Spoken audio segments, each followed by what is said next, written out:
Japan, ang ating ulam dyan, oh. Ang ating pagkain. Galing ako sa work. Tingnan mo yung mukha ko. Hayaan mo na, guys, kasi gutom tayo. Sige. Kain po tayo, guys. Galing po tayo sa work, ha. Kaya, pagod ang ating beauty. Ayan. Ayan, nagsabaw ako ng isda na mga slice-slice na. Itadakimasu. Mainit pang sabaw. Panghimagas, guys.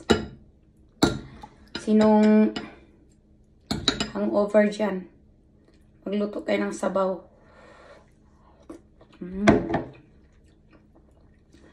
Ang sarap talaga ng isdang buri.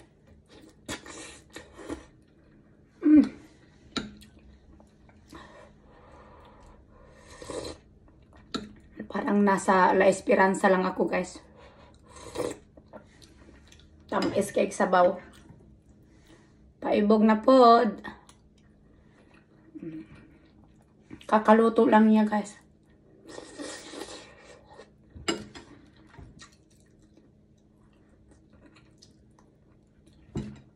Laki ng galing ako sa work, di ba?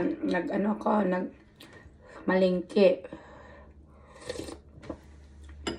Kaya kakaluto lang niya, guys. Ganyan po ang aking buhay dito sa Japan. Pagkatapos ng trabaho, magluto, pahinga, tulog konti,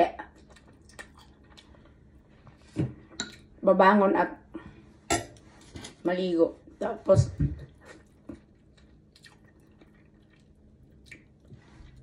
trabaho naman. Ganyan ang buhay Japan. Hindi lahat, ha.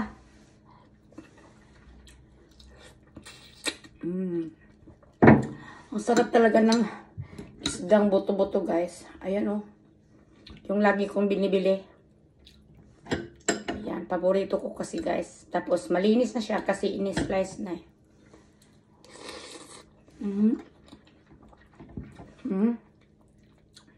Ganito ang kulay ng isda.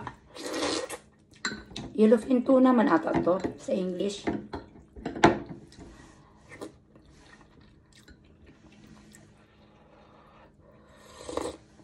Ang taba ng sabaw.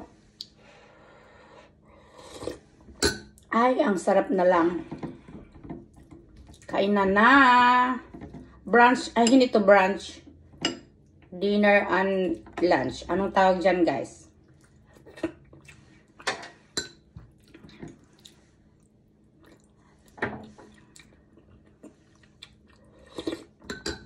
Thank you for watching. Bye.